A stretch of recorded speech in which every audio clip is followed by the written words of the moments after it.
ਉਸੇ ਨੂੰ ਕਰ ਰਿਹਾ। ਰੇ ਡਾਇਗਰਾਮ ਆਪਣੇ ਕੋਲ ਕੱਲ ਵਾਲੀ ਹੀ ਹੈਗੀ ਹੈ। ਟੌਪਿਕ ਆਪਾਂ ਇਹ ਸ਼ੁਰੂ ਕੀਤਾ ਸੀਗਾ ਤੁਹਾਡੇ ਕੋਲ ਕੰਪਾਊਂਡ ਮਾਈਕਰੋਸਕੋਪ। ਇੱਕ ਵਾਰੀ ਜਲਦੀ ਜਲਦੀ ਰੇ ਡਾਇਗਰਾਮ ਉਹਦੀ ਐਕਸਪਲੇਨ ਕਰ ਰਿਹਾ। ਆਪਾਂ ਕਿਹਾ ਸੀਗਾ ਕਿ ਵੀ ਕੰਪਾਊਂਡ ਮਾਈਕਰੋਸਕੋਪ ਦੇ ਅੰਦਰ ਦੋ ਲੈਂਸ ਕੰਸੀਡਰ ਕਰਦੇ, ਇੱਕ ਆਬਜੈਕਟਿਵ ਲੈਂਸ ਤੇ ਦੂਜਾ ਆਈ ਪੀਸ।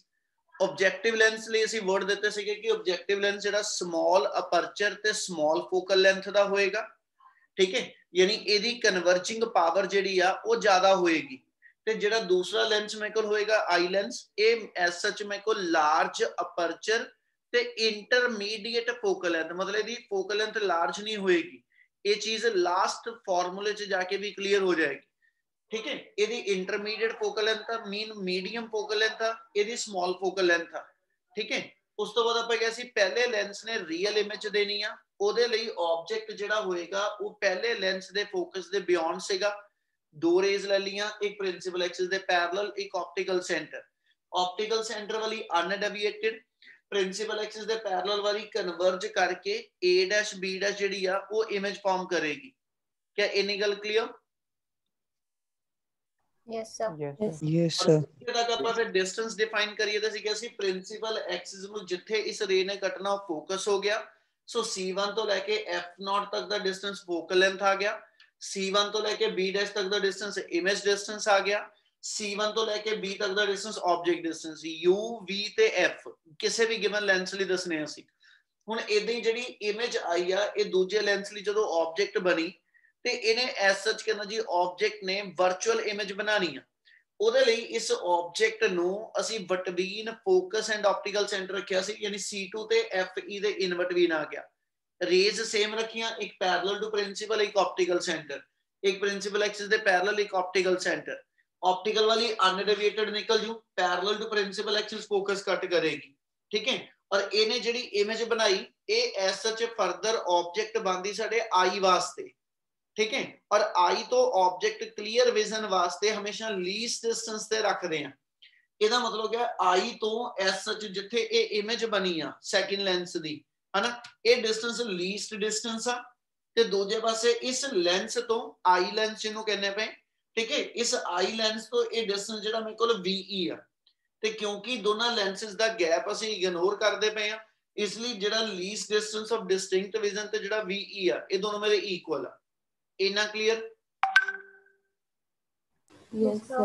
Yes sir. ਉਸ ਤੋਂ ਬਾਅਦ ਦੂਜੇ ਲੈਂਸ ਤੋਂ ਜਿਹੜਾ B' ਤੱਕ ਦਾ ਡਿਸਟੈਂਸ ਆਬਜੈਕਟ ਡਿਸਟੈਂਸ UE ਆ ਗਿਆ। ਦੂਜੇ ਲੈਂਸ ਤੋਂ ਜਿਹੜਾ ਫੋਕਸ ਤੱਕ ਦਾ ਡਿਸਟੈਂਸ ਉਹ ਫੋਕਲ ਲੈਂਥ ਪਲੱਸ FE ਆ ਗਿਆ। ਤੇ VE ਮੇਰੇ ਕੋਲ ਜਿਹੜਾ ਕਹਿੰਦਾ G S H image distance ਆ ਗਿਆ। ਤੇ ਲਾਸਟ ਦੋਨਾਂ ਲੈਂਸਿਸ ਦੇ ਵਿਚਲਾ ਗੈਪ ਜਿਹੜਾ ਵਾ ਇਹਨੂੰ ਅਸੀਂ length of the microscope tube ਕਹਿੰਦੇ ਆ।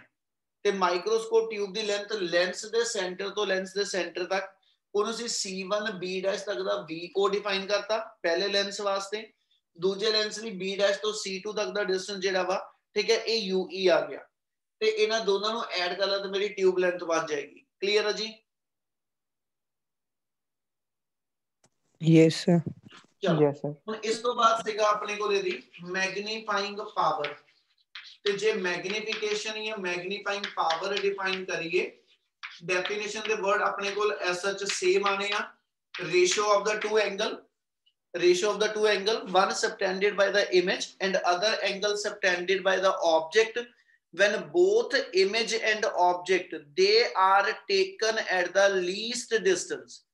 ਹੁਣ ਉਹਦੇ ਲਈ ਅਸੀਂ ਜਿਹੜਾ ਲੀਸਟ ਡਿਸਟੈਂਸ ਆ, ਪਹਿਲੀ ਗੱਲ ਤੇ ਲੀਸਟ ਡਿਸਟੈਂਸ ਲੈਣਾ ਕਿਤੋਂ, ਤਾਂ ਅਸੀਂ ਕਹਿੰਦੇ ਜੀ ਲੀਸਟ ਡਿਸਟੈਂਸ ਹਮੇਸ਼ਾ I ਤੋਂ ਹੁੰਦਾ। ਤੇ ਇਹਦਾ ਔਰ I ਔਰ ਇਸ I ਲੈਂਸ ਦੇ ਵਿਚਲਾ ਗੈਪ ਹੈ ਨਹੀਂ, ਇਸ ਲਈ ਇਸ ਲੈਂਸ ਦੇ C2 ਪੁਆਇੰਟ ਤੋਂ ਜਿੱਥੇ ਤੁਹਾਡੀ ਫਾਈਨਲ ਇਮੇਜ ਆਈ ਆ ਇਹ ਲੀਸਟ ਡਿਸਟੈਂਸ ਤੇ ਆ। ਇਸੇ ਤਰ੍ਹਾਂ ਤੁਹਾਡਾ ਜਿਹੜਾ ਰੀਅਲ ਆਬਜੈਕਟ ਆ ਇਹ ਵੀ ਇਸ ਆਪਟੀਕਲ ਸੈਂਟਰ C2 ਤੋਂ ਇਹਦਾ ਡਿਸਟੈਂਸ ਵੀ ਲੀਸਟ ਹੋਣਾ ਚਾਹੀਦਾ। ਤੇ ਜੇ ਆ C2 ਤੋਂ B' ਤੱਕ 25 ਸੈਂਟੀਮੀਟਰ ਆ, ਫਿਰ ਇੱਥੇ ਤੱਕ ਤੇ 25 ਹੋਊਗੇ ਨਹੀਂ। ਇਸ ਲਈ ਇਸ ਆਬਜੈਕਟ ਨੂੰ ਵੀ ਲੀਸਟ ਤੇ ਕੰਸੀਡਰ ਕਰਨ ਵਾਸਤੇ ਅਸੀਂ ਇਹ ਕਰਾਂਗੇ, ਆਬਜੈਕਟ ਦੀ ਜਿੰਨੀ ਹਾਈਟ ਆ, ਹਨਾ, ਔਰ ਆ ਰੇ ਉਹਦੇ ਪੈਰਲਲ ਚੱਲਦੀ ਪਈ, ਤੇ ਜੇ ਮੈਂ ਇਹਨੂੰ ਅੱਗੇ ਤੱਕ ਐਕਸਟੈਂਡ ਕਰਕੇ ਲੈ ਜਾ ਤੇ A1B' ਜਿਹੜਾ ਹੋਏਗਾ ਇਹ ਮੇਰਾ ਐਸਐਚ ਆਬਜੈਕਟ ਦੀ ਹਾਈਟ ਦੇ ਇਕੁਇਵਲੈਂਟ ਹਾਈਟ ਆ ਜਾਊ। ਇੰਨੀ ਗੱਲ ਪਹਿਲਾਂ ਕਲੀਅਰ? Yes sir. Yes. ਇਸ ਮੂਮੈਂਟ ਤੇ A1B' ਜਿਹੜਾ ਮੇਰਾ ਆਬਜੈਕਟ ਆ ਇਹ ਵੀ ਇਸ ਲੈਂਸ ਤੋਂ ਅਸੀਂ ਐਸ ਸੱਚ ਜੇ ਲੈ ਕੇ ਚਲੀਏ ਤੇ ਇਹ ਵੀ ਲੀਸਟ ਡਿਸਟੈਂਸ ਤੇ ਆ ਗਿਆ। यस सर रिपीट करना। ਜਿਹੜਾ A1 B ਡਬਲ ਡੈਸ਼ ਆ ਇਹ ਜਿਹੜੀ ਆਬਜੈਕਟ ਬਣਿਆ ਇਹ ਵੀ ਤਾਂ ਇਸ ਵੇਲੇ C2 ਤੋਂ B ਡਬਲ ਡੈਸ਼ ਤੱਕ ਦਾ ਡਿਸਟੈਂਸ ਲੀਸਟ ਹੀ ਹੋ ਗਿਆ। Yes sir. तो ਇੱਥੇ ਫਿਰ ਜਦੋਂ ਬੀਟਾ ਬਾਈ ਅਲਫਾ ਡਿਫਾਈਨ ਕੀਤਾ ਤੇ ਇਸ ਮੂਮੈਂਟ ਤੇ ਆਪਾਂ ਇਹਨੂੰ ਸਮਾਲ ਐਂਗਲ ਵਾਸਤੇ tan ਬੀਟਾ ਬਾਈ tan ਅਲਫਾ ਡਿਫਾਈਨ ਕਰ ਲਾਂਗੇ ਔਰ tan ਬੀਟਾ ਤੇ tan ਅਲਫਾ ਦੀ ਵੈਲਿਊ ਵਾਸਤੇ tan ਬੀਟਾ ਮੇਰੇ ਕੋਲ ਆ ਲੋਅਰ ਟ੍ਰਾਇੰਗਲ ਚ ਆ ਜਾਊਗਾ। ਆ ਜਿਹੜੀ ਟ੍ਰਾਇੰਗਲ ਬਣਦੀ ਵੀ ਜਿਹਨੂੰ ਨਾਮ ਦੇ ਸਕਦੇ ਹੋ C2 B double dash A double dash. ਆ ਮੇਰੀ ਟ੍ਰਾਇੰਗਲ ਦੇ ਵਿੱਚੋਂ ਬੀਟਾ tan ਬੀਟਾ ਡਿਫਾਈਨ ਹੋ ਜੂ। ਠੀਕ ਹੈ ਤੇ ਉੱਪਰ ਵਾਲੀ ਟ੍ਰਾਇੰਗਲ ਦੇ ਵਿੱਚੋਂ ਮੇਰੇ ਕੋਲ ਜਿਹੜਾ A1 B double dash C2 A1 B double dash C2 ਇਹਦੇ ਵਿੱਚੋਂ ਮੇਰਾ ਅਲਫਾ ਡਿਫਾਈਨਡ ਹੋ ਜੂ। ਸੋ ਅਲਫਾ B ਜਿਹੜਾ ਆਬਜੈਕਟ ਦਾ ਤੇ ਬੀਟਾ ਜਿਹੜਾ ਇਮੇਜ ਦਾ ਦੋਨੋਂ ਲੀਸਟ ਡਿਸਟੈਂਸ ਦੇ ਪੁਆਇੰਟ ਤੋਂ ਅਸੀਂ ਐਂਗਲ ਡਿਫਾਈਨ ਕਰਦੇ ਪਏ। ਇਸ ਲਈ ਇਹਨੂੰ ਜੇ ਫਰਦਰ ਡਿਫਾਈਨ ਕਰੀਏ ਤੇ tan ਬੀਟਾ ਦੀ ਵੈਲਿਊ ਤੁਹਾਡੇ ਕੋਲ ਆ ਜਾਏਗੀ A double dash B double dash perpendicular over base ਆ ਜੂ C2 B ਡਬਲ ਡੈਸ਼ यानी A double dash B double dash over C2 B double dash. ठीक है जी ये आजू tan beta tan alpha define कर ला ते tan अल्फा मेरे को इस ऊपर वाली ट्रायंगल च आ जाएगा जिसकी वैल्यू मेरे को A1 B double dash over C2 B double dash आ जाऊ। क्या इतनी चीज clear? Yes sir. Yes sir. ਹੁਣ ਇਹਦੇ ਵਿੱਚੋਂ ਜੇ ਲੈ ਕੇ ਚਲੀਏ C2 B double dash common term ਨਿਕਲ ਜਾਣੀ ਕੇਵਲ ਆਪਣੇ ਕੋਲ M ਆ ਜਾਏਗਾ A double dash B double dash over ਆ ਗਿਆ A1 B ਡਬਲ ਡੈਸ਼। ਪਰ A1 B ਡਬਲ ਡੈਸ਼ ਦੀ ਹਾਈਟ ਜਿਹੜੀ ਆ A1 B ਡਬਲ ਡੈਸ਼ ਦੀ ਹਾਈਟ ਜਿਹੜੀ ਤੇ AB ਦੀ ਹਾਈਟ ਆਪਸ ਵਿੱਚ ਸੇਮ ਆ ਇਸ ਲਈ A1 B ਡਬਲ ਡੈਸ਼ ਨੂੰ ਜੇ ਰਿਪਲੇਸ ਕਰੀਏ ਤੇ AB ਨਾਲ ਰਿਪਲੇਸ ਕਰ ਦੋ। देयरफॉर ਸਾਡੇ ਕੋਲ M the formula A double dash B double dash over AB ਦੇ ਬਰਾਬਰ ਆ ਜਾਏ। क्या इतना क्लियर? Yes sir. ਹੁਣ ਇਹਨੂੰ ਧਿਆਨ ਨਾਲ ਦੇਖੋ A double dash B double dash ਮੇਰੇ ਕੋਲ ਫਾਈਨਲ ਇਮੇਜ ਦੀ ਹਾਈਟ ਆਈ ਆ AB ਮੇਰੇ ਕੋਲ ओरिजिनल ਆਬਜੈਕਟ ਦੀ ਹਾਈਟ ਆ। ਹੁਣ ਜੇ ਆ ਇਮੇਜ ਆ ਤੇ ਇਹਦੇ ਲਈ ਇਹ ਆਬਜੈਕਟ ਹੈ ਨਹੀਂ। ਠੀਕ ਹੈ ਤੇ ਜੇ ਇਹ ਆਬਜੈਕਟ ਤੇ ਆ ਉਹਦੀ ਇਮੇਜ ਹੈ ਨਹੀਂ ਇਹਦਾ ਮਤਲਬ ਜਿਹੜੀ ਇੰਟਰਮੀਡੀਏਟ ਇਮੇਜ ਆਈ ਆ या ਜਿਹੜਾ ਮੇਰੇ ਕੋਲ ਐਸ ਸੱਚ ਵਰਚੁਅਲ ਆਬਜੈਕਟ ਆ ਇਹ ਕਿਤੇ ਇਨਕਲੂਡ ਨਹੀਂ ਹੋਇਆ। ਠੀਕ ਹੈ ਜਦ ਕਿ ਐਸ ਸੱਚ ਇਸ ਇਮੇਜ ਲਈ ਇਹ ਆਬਜੈਕਟ ਆ ਔਰ ਇਸ ਲੈਂਸ ਵਾਸਤੇ ਇਹ ਮੇਰੀ ਇਮੇਜ ਅਤੇ ਆ ਇਹਦਾ ਆਬਜੈਕਟ ਆ। ਸੋ ਇੰਟਰਮੀਡੀਏਟ ਇਮੇਜ ਨੂੰ ਇਨਕਲੂਡ ਕਰਨ ਵਾਸਤੇ ਤੁਸੀਂ ਆਪਣੇ ਕੋਲੋਂ ਇਹਨੂੰ A ਡੈਸ਼ B ਡੈਸ਼ ਨਾਲ ਮਲਟੀਪਲਾਈ ਤੇ A ਡੈਸ਼ B ਡੈਸ਼ ਨਾਲ ਡਿਵਾਈਡ ਕਰ ਲਓ। ਕਲੀਅਰ ਹੈ ਜੀ? Yes sir. ਹੁਣ ਜੇ ਇੰਨੀ ਐਸ ਚ ਲੈ ਕੇ ਚੱਲਾ ਆ ਜਿਹਨੂੰ ਸਰਕਲ ਕਰਦਾ ਪਿਆ ਇੰਨੀ ਟਰਮ ਨੂੰ ਲੈ ਕੇ ਚੱਲਾ A dash B dash over AB है ना A dash B dash over AB यानी height of image to the height of object ते height of image to the height of object जेड़ा वा इनु मैग्नीफिकेशन ਅਸੀਂ ਕਹਿੰਨੇ। यस यस ਉਹ ਤੇ H2/H1 ਜਿਹੜਾ ਜਾਂ V/U ਜਿਹੜਾ ਸਾਡੀ ਉਹ ਮੈਗਨੀਫਿਕੇਸ਼ਨ ਹੁੰਦੀ ਆ। ਇਹਦਾ ਮਤਲਬ this is the ratio of ਠੀਕ ਹੈ ਜੀ height of a image to the height of object produced by the objective lens ਤੇ ਇਹਦਾ ਮਤਲਬ ਆ ਰੇਸ਼ੋ ਆਬਜੈਕਟਿਵ ਲੈਂਸ ਦੀ ਮੈਗਨੀਫਿਕੇਸ਼ਨ ਆ ਤੇ A double dash B double dash over A dash B dash A double dash B double dash over A dash B dash that is again the magnification produced by the eye lens। ਇਹਦਾ ਮਤਲਬ ਜੇ ਇਹਨੂੰ ਆਪਾਂ define ਕਰੀਏ ਆਪਣੇ ਕੋਲ ਆ ਜਾਏਗਾ A dash B dash over AB ਇਹਨੂੰ ਅਸੀਂ MO ਡਿਫਾਈਨ ਕਰ ਲਾਂਗੇ। ਠੀਕ ਹੈ ਔਰ ਇਹਦੇ ਨਾਲ ਹੀ ਤੁਹਾਡੇ ਕੋਲ A double dash B double dash over A dash B dash ਇਹਨੂੰ ਅਸੀਂ ਮੈਗਨੀਫਿਕੇਸ਼ਨ ਪ੍ਰੋਡਿਊਸ ਬਾਈ ਆਈ ਲੈਂਸ ਕਹਿ ਦਾਂਗੇ। ਇਹਨਾਂ ਕਲੀਅਰ ਜੀ? Yes yes sir. यस दोनों वैल्यूज अगर पुट कर लो ਇਹਦਾ ਮਤਲਬ ਜਿਹੜੀ ਟੋਟਲ ਮੈਗਨੀਫਿਕੇਸ਼ਨ ਆ ਉਹ ਮੇਰੇ ਕੋਲ ਆ ਜਾਏਗੀ MO into ME।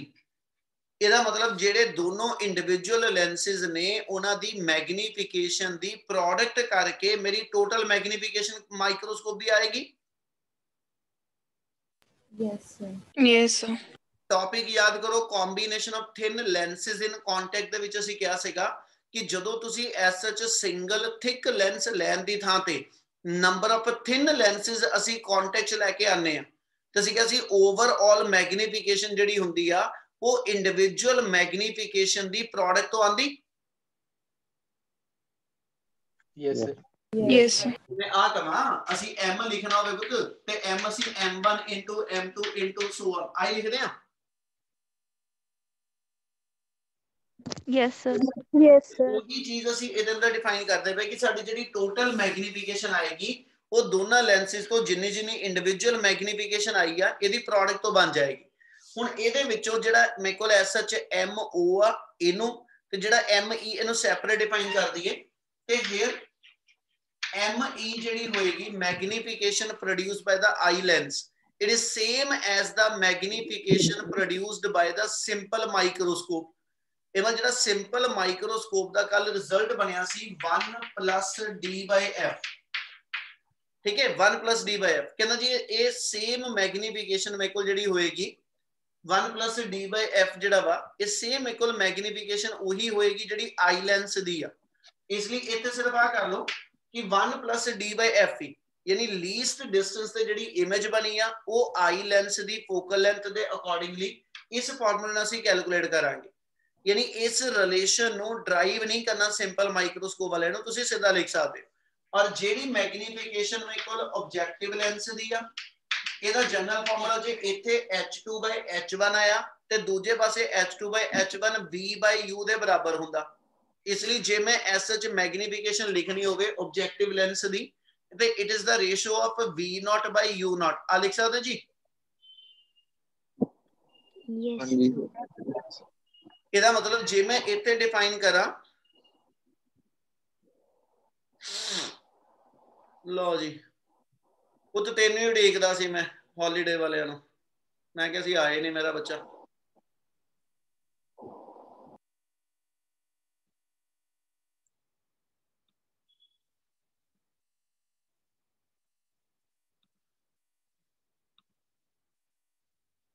चल मैं देखता ही मैं एक बांदर आंदा हुंदा वो आया नहीं, आ गया वैसे। चलो m0 की वैल्यू अपने को आ गई, v0 अपना पॉजिटिव साइड आना जे रे डायग्राम के अकॉर्डिंगली चलिए v0 अपना पॉजिटिव साइड ते u0 अपना नेगेटिव साइड आ, ठीक है। सो जे इतो रेशियो लिखिए तो it is equal to plus v0 over minus u0। आ ME ते MO दोनों दी दोनों वैल्यूज ਨੂੰ ਜੇ ਆਪਾਂ ਇਸ ਰਿਲੇਸ਼ਨ ਦੇ ਅੰਦਰ ਪੁੱਟ ਅਪ ਕਰ ਦਈਏ ਜਿਹੜਾ ਅਵਲਬ ਬਣਾਣੇ ਪਏ ਤੇ ਆਪਣੀ ਟੋਟਲ ਮੈਗਨੀਫਿਕੇਸ਼ਨ ਆ ਜਾਏਗੀ। ਸੋ ਟੋਟਲ ਮੈਗਨੀਫਿਕੇਸ਼ਨ ਦਾ ਫਾਰਮੂਲਾ ਆ ਜਾਏਗਾ ਆਪਣੇ ਕੋਲ MO ਦੀ ਥਾਂ ਤੇ v0 minus u0 into 1 plus d/f। आ मेरी टोटल मैग्निफिकेशन होएगी which is to be produced by the compound microscope। क्या इतना clear? Yes, sir. Yes, sir. Yes, sir. Yes, sir. इनमें कोई डाउट ते एक बारी पहलो एक बारी वापस ऊपर कर रहे हैं ते जे कोई स्टेप दा डाउट है तो पहलो एक बारी वो बोल दियो फिर नहीं तो इसको आगे कंटिन्यू करांगा। पहलो इन्ने पोर्शन होने का मारो, ठीक है। रे डायग्राम ना कोरिलेट करके देखो क्या सारा समय लग रहा है।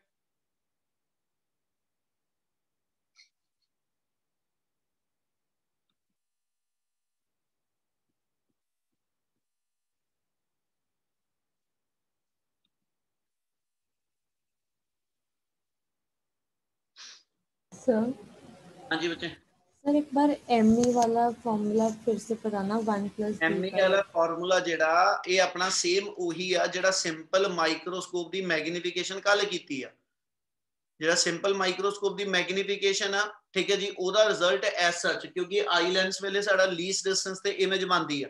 ਇਹੀ ਸੇਮ ਫਾਰਮੂਲਾ ਜਿਹੜਾ ਆਈ ਲੈਂਸ ਦੀ ਮੈਗਨੀਫਿਕੇਸ਼ਨ ਦਾ ਕੱਲ ਡਰਾਈਵ ਕੀਤਾ ਉਹੀ ਰਿਜ਼ਲਟ ਅਸੀਂ ਚੁੱਕ ਕੇ ਇੱਥੇ ਯੂਜ਼ ਕਰਦੇ ਪਏ। ਉਹ ਚ ਡਰਾਈਵ ਕੁਝ ਨਹੀਂ ਕਰ ਰਹੇ, ਇਹ ਐਸ ਸੱਚ ਕੱਲ ਵਾਲੇ ਰਿਜ਼ਲਟ ਦਾ ਰਿਜ਼ਲਟ ਆਪਾਂ ਜਿਹੜਾ ਇੰਟਰਪ੍ਰੀਟੇਸ਼ਨ ਜੋ ਸੀਗੀ ਉਹਨੂੰ ਆਪਾਂ ਯੂਜ਼ ਕਰਦੇ ਪਏ। ਹੋਰ ਬੋਲੋ ਜੇ ਕਿਸੇ ਨੂੰ ਕਿਸੇ ਸਟੈਪ ਦਾ ਡਾਊਟ ਹੈਗਾ ਤਾਂ ਇੱਕ ਵਾਰੀ ਜ਼ਰੂਰ ਦੱਸੋ ਬੇਟਾ ਪਹਿਲਾਂ।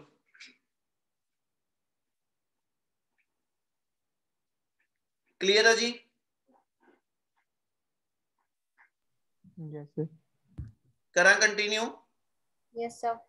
चल ਹੁਣ ਇਹਦੇ ਵਿੱਚ ਹੀ ਆਪਣੇ ਕੋਲ ਜਿਹੜਾ ਰਿਜ਼ਲਟ ਆ ਗਿਆ ਬੇਟਾ, ਰਿਜ਼ਲਟ ਨੂੰ ਦੁਬਾਰਾ ਇੱਕ ਵਾਰੀ ਲਿਖ ਰਿਹਾ। therefore m equal to v0 by modulus of u0 into 1 plus d/f। Modulus ਸਿਰਫ ਇਸ ਲਈ ਪਾਤਾ ਔਰ 네ਗੇਟਿਵ ਸਾਈਨ ਕੀ ਇੰਡੀਕੇਟ ਕਰਦਾ ਅਸੀਂ ਕਿਹਾ ਸੀ m ਦਾ ਸਾਈਨ है ना, तो m ਦਾ ਜੋ ਸਾਈਨ ਹੋਏਗਾ ਇਹ ਸੇਮ ਅਸੀਂ ਕਿਹਾ ਸੀ h2 ਦਾ ਸਾਈਨ ਹੁੰਦਾ। ठीक है, जे m मेरा माइनस जा रहा की इंडिकेट करेगा what type of image is to be there.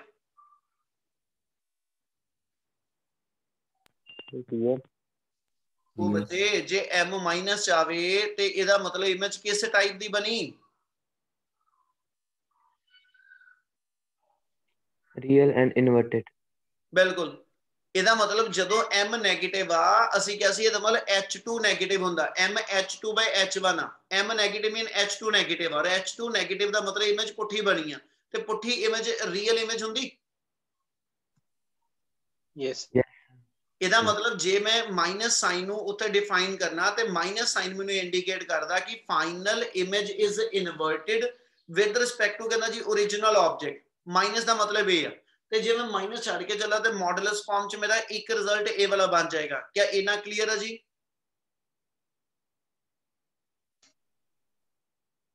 कोई बच्चे रिस्पोंड करया करो बेटा, मैं इतना नहीं पढ़ा पांदा। Yes sir. Yes sir. ਐਵੇਂ ਗੂੰਗੇ ਬਣ ਕੇ ਬੈਠੇ ਮੈਂ ਰੋਜ਼ ਰੋਜ਼ ਕਹਿੰਦਾ ਤੁਹਾਨੂੰ ਆਪਣੇ ਆਪ ਚ ਤੁਹਾਨੂੰ ਪਤਾ ਨਹੀਂ ਲੱਗਦੀ ਗੱਲ ਦਾ। ਜੇ ਡਾਊਟ ਹੁੰਦਾ ਪੁੱਛ ਲਓ, ਜੇ ਕਲੀਅਰ ਆ ਤੇ ਫਿਰ ਰਿਸਪੋਂਡ ਕਰ ਦਿਆ ਕਰੋ। ਚਲ ਇਹਦੇ ਵਿੱਚ ਹੁਣ ਇਹਦਾ ਹੀ ਉਹਨੇ ਅੱਗੇ ਹੋਰ ਸਬ ਕੇਸ ਇਹ ਬਣਾਇਆ। ਉਹ ਕਹਿੰਦਾ ਜੀ ਜੇ ਐਸ ਸੱਚ ਮੇਰਾ ਆਬਜੈਕਟ ਜਿਹੜਾ ਵਾ, ਠੀਕ ਹੈ, ਜੇ ਮੈਂ ਆਬਜੈਕਟ ਨੂੰ ਲੈਂਸ ਦੇ ਨੀਅਰ ਬਾਈ ਲਈ ਚੱਲਾਂ ਤੇ ਜਿੱਦਾਂ ਇਹਦਾ ਆਬਜੈਕਟ ਲੈਂਸ ਦੇ ਨੀਅਰ ਬਾਈ ਜਾਂਦਾ ਜਾਏਗਾ ਤੇ ਜਿਹੜੀ ਇਸ ਲੈਂਸ ਨੇ ਆ ਇਮੇਜ ਬਣਾਈ ਆ ਹਨਾ, ਇਹ ਐਸ ਸੱਚ ਮੇਰੇ ਕੋਲ ਲੈਂਸ ਤੋਂ ਅਵੇ ਜਾਏਗੀ। ਇਹਦਾ ਮਤਲਬ ਇਸ ਲੈਂਸ ਦੇ ਜਿੱਦਾਂ ਜਿੱਦਾਂ ਆਬਜੈਕਟ ਜਿਹੜਾ ਨੀਅਰ ਬਾਈ ਆਂਦਾ ਜਾਏਗਾ ਹਨਾ, ਤੇ ਉਦਾਂ ਉਦਾਂ ਇਮੇਜ ਜਿਹੜੀ ਆ ਉਹ ਮੇਰੀ ਇਸ ਕਹਿੰਦਾ ਜੀ ਮੂਵਮੈਂਟ ਤੇ ਇਸ ਲੈਂਸ ਤੋਂ ਅਵੇ ਜਾਏਗੀ। ਅਸੀਂ ਜੇ ਇਹ ਕੰਸੀਡਰ ਕਰੀਏ when the object is held very much close to the focus of the ਕਹਿੰਦਾ ਜੀ given lens, ਮਤਲਬ u0 ਦੀ ਵੈਲਿਊ ਜੇ ਦੀ ਫੋਕਲ ਲੈਂਥ 10 ਸੈਂਟੀਮੀਟਰ ਆ ਤੇ ਤੁਹਾਡਾ ਆਬਜੈਕਟ 10.1 ਸੈਂਟੀਮੀਟਰ ਤੇ ਆ ਤੇ ਅਪਰੋਕਸੀਮੇਟਲੀ u0 ਤੇ f0 ਆਲਮੋਸਟ ਸੇਮ ਹੋ ਜੂ। Yes Yes, sir. ਤੇ ਜੇ ਮੇਰੇ ਕੋਲ u0 ਦੀ ਵੈਲਿਊ f0 ਦੇ ਨੀਅਰ ਬਾਈ ਆਂਦੀ ਆ ਜਾਂ ਅਪਰੋਕਸੀਮੇਟਲੀ ਇਕੁਅਲ ਆਂਦੀ ਆ ਤੇ ਆ ਇਮੇਜ ਜਿਹੜੀ ਬਣਦੀ ਪਈ that is very much close to the ਕਹਿੰਦਾ ਜੀ ਸੈਕਿੰਡ ਲੈਂਸ। ਇਹਦਾ ਮਤਲਬ ਆ ਆਪਾਂ ਨਾਰਮਲੀ ਇੱਕ ਗੱਲ ਦੱਸਦਾ ਕਿਉਂ ਇਹ ਲਾਈਨ ਬੋਲਦਾ ਪਿਆ। ਅਸੀਂ ਕਿਹਾ ਸੀ ਜੇ ਆਬਜੈਕਟ ਜਿਹੜਾ ਉਹ ਇਨਫਿਨਿਟੀ ਤੇ ਹੋਵੇ, ਜੇ ਆਬਜੈਕਟ ਮੇਰਾ ਇਨਫਿਨਿਟੀ ਤੇ ਹੋਵੇ ਤੇ ਉਹਦੀ ਇਮੇਜ ਜਿਹੜੀ ਆ ਆਬਜੈਕਟ ਜਦੋਂ ਇਨਫਿਨਿਟੀ ਤੇ ਹੁੰਦਾ ਇਮੇਜ ਕਿੱਥੇ ਬਣਦੀ ਉਹਦੀ? Focus Focus. ਫੋਕਸ ਤੇ ਨਾ। ਔਰ ਜੇ ਆਬਜੈਕਟ ਫੋਕਸ ਤੇ ਆ ਜੇ, ਜਿੱਦਾਂ ਦਾ ਹੁਣ ਆਬਜੈਕਟ, ਚਲੋ ਫੋਕਸ ਵਾਲਾ ਵਰਡ ਨਹੀਂ ਕਹਿ ਰਿਹਾ, ਜਦੋਂ ਆਬਜੈਕਟ ਇਨਫਿਨਿਟੀ ਤੋਂ ਫਾਰਵਰਡ ਆਣਾ ਸ਼ੁਰੂ ਹੋਏਗਾ, ਜਦੋਂ ਆਬਜੈਕਟ ਇਨਫਿਨਿਟੀ ਤੋਂ ਅੱਗੇ ਆਂਦਾ ਜਾਏਗਾ ਤੇ ਜਿਹੜੀ ਇਮੇਜ ਆ ਜਦੋਂ ਆਬਜੈਕਟ ਇਨਫਿਨਿਟੀ ਤੇ ਸੀ ਇਮੇਜ ਆ ਫੋਕਸ ਤੇ ਬਣੀ ਸੀ। ਹੁਣ ਜਦੋਂ ਆਬਜੈਕਟ ਇਨਫਿਨਿਟੀ ਤੋਂ ਅੱਗੇ ਆ ਜੂ, ਮੰਨ ਲਓ ਆਬਜੈਕਟ 2f ਤੇ ਆ ਗਿਆ ਤੇ ਜੇ ਆਬਜੈਕਟ 2f ਤੇ ਆ ਗਿਆ ਤੇ ਇਧਰੋਂ ਇਮੇਜ ਵੀ 2f ਤੇ ਚੱਲ ਜੂ। Yes sir. Yes, sir. ਇਹਦਾ ਮਤਲਬ ਜਿੱਦਾਂ ਜਿੱਦਾਂ ਆਬਜੈਕਟ ਜਿਹੜਾ ਵਾ ਉਹ ਫੋਕਸ ਵੱਲ ਨੂੰ ਆਂਦਾ ਜਾਏਗਾ, ਠੀਕ ਹੈ, ਜਿੱਦਾਂ ਦਾ ਆਬਜੈਕਟ ਫੋਕਸ ਵੱਲ ਨੂੰ ਆਂਦਾ ਜਾਏਗਾ ਉਸ ਵੇ ਨਾਲ ਇਮੇਜ ਜਿਹੜੀ ਆ ਉਹ ਵੀ ਅੱਗੇ ਬੇਟਾ ਮੇਰੇ ਕੋਲ ਸ਼ਿਫਟ ਕਰਦੀ ਜਾਊਗੀ। Yes sir. Yes sir. Yes sir. ਇਹਨੇ ਗੱਲ ਸਮਝ ਲੱਗਦੀ ਪਈ? Yes sir. Yes sir. ਇਹਦਾ ਮਤਲਬ ਜੇ ਉਸ ਮੂਵਮੈਂਟ ਤੇ ਤਨੁਜਾ ਇੰਨਾ ਕਲੀਅਰ ਆ ਬੇਟਾ? ਤਨੁਜਾ ਮੈਨੂੰ ਆਵਾਜ਼ ਦੇ ਕੇ ਬੋਲ ਬੱਚੇ।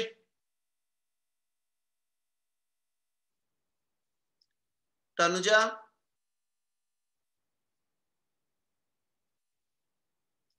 ਤਨੁਜਾ ਮੇਰੀ ਆਵਾਜ਼ ਆ ਰਹੀ ਬੱਚੇ?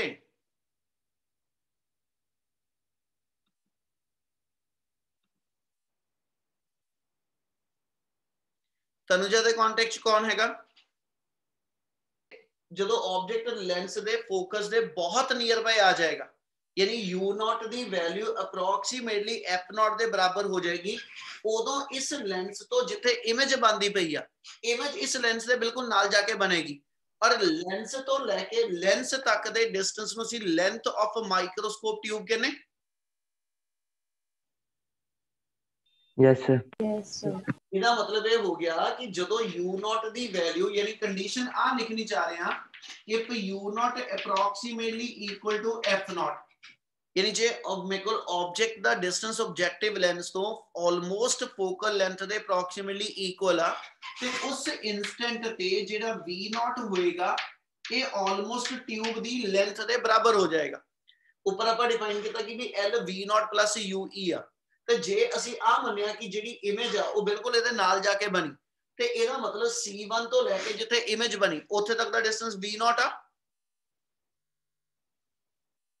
यस ते जे उत्थे तक दा डिस्टेंस मेरे कोल V नॉट आ और दूजे पासे C1 तो लैके C2 तक दा डिस्टेंस ट्यूब दी लेंथ वा, ते इहदा मतलब जे U not approximately F not हो जावे ते V नॉट असी L नाल रिप्लेस कर दांगे, फिर मैग्नीफिकेशन दा सेकंड फार्मूला साडे कोल आ बन जाएगा L by F not into 1 plus D by FE, यानी आ मेरे कोल सेकंड फॉर्म आ जाएगी। इना क्लियर आ? Yes sir. Yes, sir. जे इन्ने पोर्शन किसी को कोई डाउट तो बोल दो एक बार जल्दी जल्दी। Sir, F नॉट पॉजिटिव ही होगा साइन दा पॉजिटिव आ, पर जेडी माइनस लाने पे वो माइनस मेरे को एस सच इथे खड़ी जड़ी ये माइनस फार्मूले चो आई हुई आ। एफ नॉट पॉजिटिव ही आ, फोकल लेंथ नेगेटिव नहीं आनी, ठीक है जी। असि आ नहीं कहांगे कि भी इधरों यू नॉट ते आ एफ नॉट जदों इक्वल है ते एफ नॉट भी माइनस है, एफ नॉट माइनस नहीं आएगा। कन्वेक्स लेंस दी फोकल लेंथ पॉजिटिव आ माइनस फार्मूले वाली चलदी पई जेडी सी पिछों चुकी हुई है। क्लियर आ? Yes, sir. चल इसे तरह ही ਇਹਦਾ ਇੱਕ ਹੋਰ ਫਾਰਮ ਬਣਾਉਣ ਲੱਗੇ, ठीक है जी। ਉਹਦੇ ਅੰਦਰ v not by u not the value lens ਫਾਰਮੂਲੇ ਚੋਂ ਬਣਾ ਲਓ। ਇਹ ਨੂਮੈਰੀਕਲ ਵਾਸਤੇ ਐਡੀਸ਼ਨਲ ਫਾਰਮੂਲੇ ਬਣਦੇ ਜਾਣੇ ਬੇਟਾ।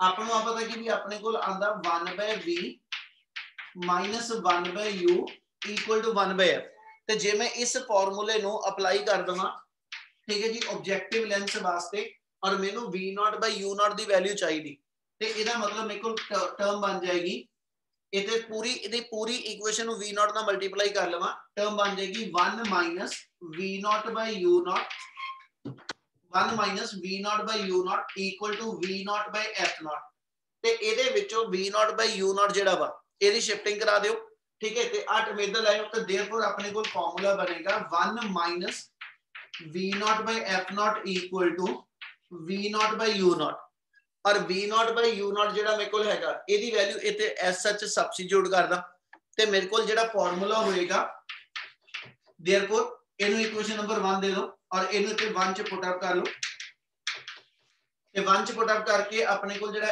m ਦਾ ਫਾਰਮੂਲਾ ਵਾ ਉਹ ਆ ਜਾਏਗਾ 1 minus v not by f not into 1 plus d by fe।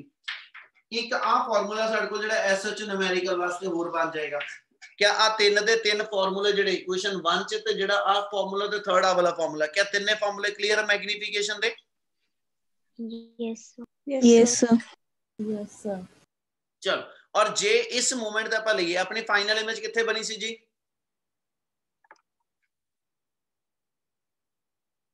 Final image ਸਾਡੀ ਕਿੱਥੇ ਬਣੀ ਆ? Same side of object. Same side on object ਜਿਹੜਾ ਅਸੀਂ ਕਹਿ ਦਈਏ ਇਸ ਲੈਂਸ ਦੇ ਹਿਸਾਬ ਨਾਲ ਆਪਾਂ ਮੇਨ ਮੈਂ ਜੋ ਪੁੱਛਣਾ ਚਾਹ ਰਿਹਾ, ਮੈਂ ਤੁਹਾਨੂੰ ਕੱਲ ਵੀ ਕਿਹਾ ਸੀ ਫਾਈਨਲ ਇਮੇਜ ਦੀਆਂ ਦੋ ਲੋਕੇਸ਼ਨ ਹੁੰਦੀਆਂ, ਜਾਂ ਤਾਂ ਫਾਈਨਲ ਇਮੇਜ ਇਨਫਿਨਿਟੀ ਤੇ ਬਣਦੀ ਆ ਜਾਂ ਫਾਈਨਲ ਇਮੇਜ ਲੀਸਟ ਡਿਸਟੈਂਸ ਤੇ ਬਣਦੀ ਆ।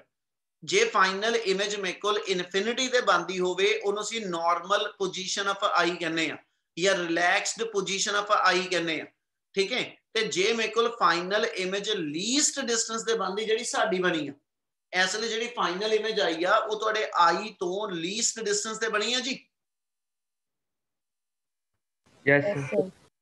ਉਹ ਤੇ ਕੁਝ ਚੀਜ਼ਾਂ ਸਮਝਣ ਵਾਲੀਆਂ ਹੈਗੀਆਂ, ਥੋੜਾ ਜਿਹਾ ਧਿਆਨ ਨਾਲ ਉਹਨਾਂ ਚੀਜ਼ਾਂ ਨੂੰ ਸੁਣੋ ਤੇ ਸਮਝੋ, ਠੀਕ ਹੈ। ਜੇ ਮੇਰੇ ਕੋਲ ਫਾਈਨਲ ਇਮੇਜ ਲੀਸਟ ਡਿਸਟੈਂਸ ਤੇ ਬਣਦੀ ਆ, ਠੀਕ ਹੈ ਜੀ, ਇਹ ਆਈ ਦੀ ਅਸੀਂ ਕਹਿ ਦਿੰਦੇ ਸਟ੍ਰੇਨਡ ਆਈ ਪੋਜੀਸ਼ਨ ਆ। ਇਹਨੂੰ ਅਸੀਂ ਨਾਮ ਦੇਣਾ ਹੋਵੇ ਤੇ ਅਸੀਂ ਇਹਨੂੰ ਸਟ੍ਰੇਨਡ ਆਈ ਪੋਜੀਸ਼ਨ ਕਹਿੰਦੇ ਆ, ਠੀਕ ਹੈ ਜੀ। ਇਹਨਾਂ ਕਲੀਅਰ ਆ? Yes, sir. ਉਹ ਤੇ ਇੰਨਾ ਕਲੀਅਰ ਆ?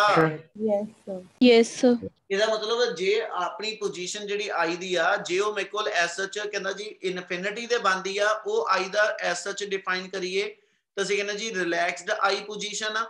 ਤੇ ਜੇ ਫਾਈਨਲ ਇਮੇਜ ਮੇਰੇ ਕੋਲ ਜਿਹੜੀ ਆ ਉਹ ਲੀਸਟ ਡਿਸਟੈਂਸ ਤੇ ਬਣਦੀ ਹੋਵੇ ਤਾਂ ਅਸੀਂ ਕਹਿੰਦੇ ਉਹ ਸਟ੍ਰੇਨਡ ਆਈ ਪੋਜੀਸ਼ਨ ਆ। ਇਨਫਿਨਿਟੀ ਵਾਲੇ ਕੇਸ ਨੂੰ ਜਦੋਂ ਫਾਈਨਲ ਇਮੇਜ ਇਨਫਿਨਿਟੀ ਦਾ ਇੱਕ ਨਾਮ ਹੋਰ ਰੱਖ ਦਿੰਨੇ ਆ, ਹੁਣ ਅਸੀਂ ਕਹਿੰਦੇ ਨੇ ਨਾਰਮਲ ਐਡਜਸਟਮੈਂਟ ਆਫ ਮਾਈਕਰੋਸਕੋਪ ਜਾਂ ਨਾਰਮਲ ਐਡਜਸਟਮੈਂਟ ਆਫ ਟੈਲੀਸਕੋਪ। ਅੱਗੇ ਜਾ ਕੇ ਟੈਲੀਸਕੋਪ ਲਈ ਆ ਜਾਏਗਾ। मतलब जो न्यूमेरिकल जो ने ये वर्ड यूज किया नॉर्मल एडजस्टमेंट, ਜਾਂ क्वेश्चन ਦੇ ਅੰਦਰ ਆਪਣਾ क्वेश्चन पेपर ਦੇ ਅੰਦਰ ਰੇ ਡਾਇਗਰਾਮ ਦੇ ਬੇਸ ਤੇ ਆ ਗਿਆ ਕਿ ਡਰਾ ਦਾ ਰੇ ਡਾਇਗਰਾਮ, ਠੀਕ ਹੈ ਜੀ, ਇਨ ਨਾਰਮਲ ਐਡਜਸਟਮੈਂਟ ਆਫ ਮਾਈਕਰੋਸਕੋਪ, ਤੇ ਉਹਦਾ ਮਤਲਬ ਇਹ ਹੋਏਗਾ ਕਿ ਤੁਸੀਂ ਫਾਈਨਲ ਇਮੇਜ ਜਿਹੜੀ ਉਹ ਇਨਫਿਨਿਟੀ ਤੇ ਬਣਾਣੀ ਹੈ। ਹੁਣ ਜੇ ਇਹਦੇ ਅੰਦਰ ਉਹੀ ਕੰਡੀਸ਼ਨ ਲੈਣੀ ਹੋਵੇ ਕਿ ਵੀ ਫਾਈਨਲ ਇਮੇਜ ਇਨਫਿਨਿਟੀ ਤੇ ਬਣੀ ਆ, ਸਿਰਫ ਚੇਂਜ ਕਿੱਥੇ ਆਣੀ ਉਹ ਸਮਝ ਲਿਓ ਇੱਕ ਵਾਰੀ। ਜਦੋਂ ਫਾਈਨਲ ਇਮੇਜ ਆਪਾਂ ਇਨਫਿਨਿਟੀ ਤੇ ਬਣਾਣੀ ਆ ਤੇ ਚੇਂਜ ਇਹ ਹੋਏਗੀ, ਇਸ ਲੈਂਸ ਨੇ ਜਦੋਂ ਇਮੇਜ ਇਨਫਿਨਿਟੀ ਤੇ ਲੈ ਜਾਣੀ ਆ ਤੇ ਇਹਦੇ ਲਈ ਆਬਜੈਕਟ ਕਿੱਥੇ ਹੋਣਾ ਚਾਹੀਦਾ, Focus ਤੇ, ਹਨਾ। ਤੇ ਜੇ ਇਹਦੇ ਲਈ ਆਬਜੈਕਟ ਫੋਕਸ ਤੇ ਹੋਣਾ ਚਾਹੀਦਾ ਤੇ ਜਿੱਥੇ ਆ ਪੁੱਤ FE ਲਿਖਿਆ, FE ਇੱਥੇ ਨਹੀਂ ਹੋਏਗਾ, ਜਿਹੜਾ B ਡੈਸ਼ ਪੁਆਇੰਟ ਹੋਏਗਾ ਇਹੀ ਮੇਰਾ FE ਬਣੇਗਾ। ਯਾਨੀ ਉਦੋਂ UE ਦੀ ਲੈਂਥ, ਉਦੋਂ UE ਦੀ ਲੈਂਥ ਤੇ FE ਦੀ ਲੈਂਥ ਇਸ ਲੈਂਸ ਤੋਂ ਉਹ ਸੇਮ ਹੋ ਜੂ। yes Yes, sir. ਗੱਲ ਸਮਝਿਓ ਧਿਆਨ ਨਾਲ, ਸਮਝਣ ਵਾਲੀ ਆ। ਉਦੋਂ length of tube the formula ਜਿਹੜਾ ਵਾ ਉਹ V0 ਪਲੱਸ UE ਦੀ ਥਾਂ ਤੇ ਮੋਡੀਫਾਈ ਹੋ ਕੇ ਇਧਰੋਂ ਤੇ V0 ਹੀ ਰਹੇਗਾ, ਪਰ ਕਿਉਂਕਿ ਆਹੀ ਪੁਆਇੰਟ ਦਾ ਨਾਮ FE ਪੈ ਜਾਏਗਾ ਇਸ ਲਈ ਉਦੋਂ ਇਹ ਫਾਰਮੂਲਾ V0 ਪਲੱਸ FE ਬਣ ਜਾਊਗਾ। ਇੰਨੀ ਗੱਲ ਸਮਝ ਲੱਗੀ? yes sir ਓਏ ਇੰਨੀ ਚੀਜ਼ ਸਮਝ ਲੱਗਦੀ ਪਈ ਸਾਰਿਆਂ ਨੂੰ?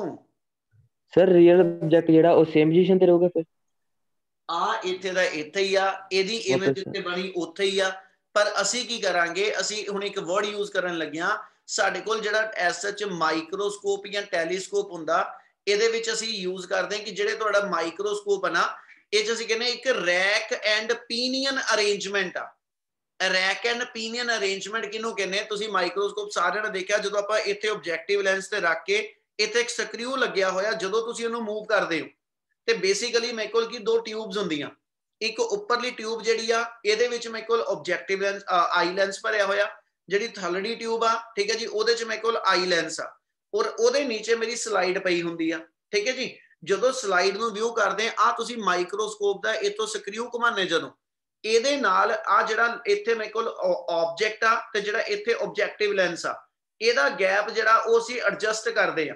ਜਦੋਂ ਇਹ ਗੈਪ ਚੇਂਜ ਕਰਾਨੇ ਇਹਦੇ ਨਾਲ ਅਸੀਂ ਇਮੇਜ ਦੀ ਕਲੈਰਿਟੀ ਜਿਹੜੀ ਉਹ ਵਧਾਉਂਦੇ ਤੇ ਮੈਗਨੀਫਿਕੇਸ਼ਨ ਵੀ ਇਹਦੇ ਨਾਲ ਚੇਂਜ ਹੁੰਦੀ ਆ, ਠੀਕ ਹੈ ਜੀ। ਇੰਨੀ ਗੱਲ ਸਮਝ ਲੱਗੀ? Yes, sir. Yes, sir. ਇਹਦਾ ਮਤਲਬ Yes, sir. ਜਿਹੜਾ ਰੈਕ ਐਂਡ ਪੀਨੀਅਨ ਅਰੇਂਜਮੈਂਟ ਆ ਮਾਈਕਰੋਸਕੋਪ ਵਾਲੇ ਕੇਸ ਦੇ ਅੰਦਰ, ਆਬਜੈਕਟ ਤੇ ਆਬਜੈਕਟਿਵ ਲੈਂਸ ਦੇ ਵਿਚਲਾ ਅਸੀਂ ਸਕਰੂ ਨਾਲ ਡਿਸਟੈਂਸ ਚੇਂਜ ਕਰਾਨੇ ਆ ਔਰ ਉਹਦੇ ਅਕੋਰਡਿੰਗਲੀ ਅਸੀਂ ਇਮੇਜ ਦੀ ਕਲੈਰਿਟੀ ਜਿਹੜੀ ਆ ਉਹ ਵਧਾਨੇ, ਮੈਗਨੀਫਿਕੇਸ਼ਨ ਵਧਾਨੇ, ਠੀਕ ਹੈ। ਜਦੋਂ ਥੋੜੀ ਜਿਹੀ ਘੱਟ ਕਲੀਅਰ ਇਮੇਜ ਬਣਦੀ ਆ, ਇਹ ਮਤਲਬ ਉਦੋਂ ਫਾਈਨਲ ਇਮੇਜ ਇਨਫਿਨਿਟੀ ਤੇ ਆ, ਤੇ ਜਦੋਂ ਇਮੇਜ ਦੀ ਕਲੈਰਿਟੀ ਜ਼ਿਆਦਾ ਵਾ ਇਹਦਾ ਮਤਲਬ ਉਹ ਫਾਈਨਲ ਇਮੇਜ ਤੁਹਾਡੇ ਆਈ ਤੋਂ ਲੀਸਟ ਡਿਸਟੈਂਸ ਦੇ ਉੱਤੇ ਕੰਸੀਡਰ ਹੋਈ ਹੈ, ਤੇ ਉਹਦੇ ਫਾਰਮੂਲੇ ਦੇ ਅੰਦਰ ਤੇ ਉਹਦੇ ਰੇ ਡਾਇਗਰਾਮ ਦੇ ਅੰਦਰ ਚੇਂਜ ਕਿੱਥੇ ਆਣੀ ਆ, ਉਹ ਇਹ ਬੋਲਦਾ ਪਿਆ ਕਿ ਜੇ ਫਾਈਨਲ ਇਮੇਜ ਇਨਫਿਨਿਟੀ ਤੇ ਬਣਾਣੀ, ਆ ਫਾਈਨਲ ਇਮੇਜ ਇਨਫਿਨਿਟੀ ਤੇ ਮੈਨੂੰ ਇੱਥੋਂ ਰੇ ਜਿਹੜੀ ਆ ਨਾ ਇਹਨੂੰ ਕਨਵਰਜ ਨਹੀਂ ਕਰਾਣਾ, ਅਸੀਂ ਦੋਨੋਂ ਪਾਸੇ ਰੇ ਜਿਹੜੀ ਆ ਉਹ ਆ ਪੈਰਲਲ ਛੱਡਾਂਗੇ, ਯਾਨੀ ਇੱਥੋਂ ਜਿਹੜੀ ਦੂਜੀ ਰੇ ਬਣਾਣੀ ਆ ਉਹ ਐਸਐਚ ਇਸ ਰੇ ਦੇ ਪੈਰਲਲ ਲੈ ਜਾਗਾ, ਨਾ ਉਹ ਇਸ ਸਾਈਡ ਤੇ ਮੀਟ ਆਊਟ ਕਰੂਗੀਆਂ ਤੇ ਨਾ ਉਹ ਮੇਰੀ ਬੈਕ ਸਾਈਡ ਤੇ ਕਿਤੇ ਮੀਟ ਆਊਟ ਕਰਨਗੀਆਂ। ਅਸੀਂ ਕਹਿੰਦੇ ਜੀ ਫਿਰ ਫਾਈਨਲ ਇਮੇਜ ਜਿਹੜੀ ਹੋਏਗੀ ਉਹ ਇਨਫਿਨਿਟੀ ਤੇ ਬਣੇਗੀ। ਇੰਨੀ ਗੱਲ ਸਮਝ ਲੱਗੀ? Yes, sir. Yes, sir. ਤੇ ਜੇ ਮੇਰੀ ਫਾਈਨਲ ਇਮੇਜ ਇਨਫਿਨਿਟੀ ਤੇ ਜਾਏਗੀ, ਕੱਲ ਦੱਸਿਆ ਸੀਗਾ ਆਪਾਂ ਸਿੰਪਲ ਮਾਈਕਰੋਸਕੋਪ ਦੇ ਅੰਦਰ ਕਿ ਮੈਗਨੀਫਿਕੇਸ਼ਨ ਦਾ ਫਾਰਮੂਲਾ 1 ਪਲੱਸ d/fe ਹੁੰਦਾ ਉਦੋਂ ਜਦੋਂ ਫਾਈਨਲ ਇਮੇਜ ਲੀਸਟ ਡਿਸਟੈਂਸ ਤੇ ਜੇ ਫਾਈਨਲ ਇਮੇਜ ਲੀਸਟ ਤੇ ਨਾ ਹੋ ਕੇ ਐਟ ਇਨਫਿਨਿਟੀ ਹੋਵੇ 1 ਪਲੱਸ d/fe ਦੀ ਥਾਂ ਤੇ ਫਾਰਮੂਲਾ ਕੱਲਾ d/fe ਰਹਿ ਜੂ। ਉਹੀ ਹੁਣ ਵੀ ਕੰਡੀਸ਼ਨ ਆ ਕਿ ਜੇ ਮੇਰੇ ਕੋਲ ਫਾਈਨਲ ਇਮੇਜ ਇਸ ਕੇਸ ਦੇ ਅੰਦਰ ਨਾਰਮਲ ਐਡਜਸਟਮੈਂਟ ਆਫ ਮਾਈਕਰੋਸਕੋਪ ਦੇ ਕੇਸ ਚ ਬਣਦੀ ਹੋਈ ਤੇ ਤੁਹਾਡਾ ਇੱਥੇ ਜਿੱਥੇ 1 ਪਲੱਸ d/fe ਲਿਖਦੇ ਪਏ ਆ ਸਾਰੀ ਥਾਵਾਂ ਤੇ, ਇਹਨਾਂ ਥਾਵਾਂ ਤੇ 1 ਪਲੱਸ d/fe ਦੀ ਥਾਂ ਤੇ 1 ਪਲੱਸ ਹਟਾ ਦੇਣਾ, ਫਿਰ formula V0/U0 into d/fe, L/f0 into d/fe, यानी फिर मेरा फॉर्मूला ए वाला बनेगा। क्या इतनी गल समझ लगी? yes sir Yes, sir. और दूसरा लास्ट वर्ड होर कि जे मैनू मैग्नीफाइंग पावर ज्यादा चाहिए है ना ਤੇ ਲੈਂਥ ਆਫ ਦਾ ਟਿਊਬ ਦੇ ਜਾਂ ਤਾਂ ਡਾਇਰੈਕਟ ਪ੍ਰਪੋਰਸ਼ਨਲ, ਪਰ ਟਿਊਬ ਦੀ ਲੈਂਥ ਬਹੁਤੀ ਨਹੀਂ ਵਧਾ ਸਕਦਾ। ਟਿਊਬ ਦੀ ਲੈਂਥ ਵਧਾਉਣ ਦਾ ਮਤਲਬ ਆ ਡਿਵਾਈਸ ਮੈਨੂੰ ਹੈਂਡਲ ਕਰਨਾ ਇਨਕਨਵੀਨੀਅੰਟ ਹੋਏਗਾ, ਠੀਕ ਹੈ ਜੀ। D ਦੀ ਵੈਲਿਊ ਫਿਕਸ ਆ, ਇਹਦਾ ਮਤਲਬ M ਦੀ ਵੈਲਿਊ F0 ਤੇ FE ਦੇ ਰੈਸੀਪ੍ਰੋਕਲ ਆ।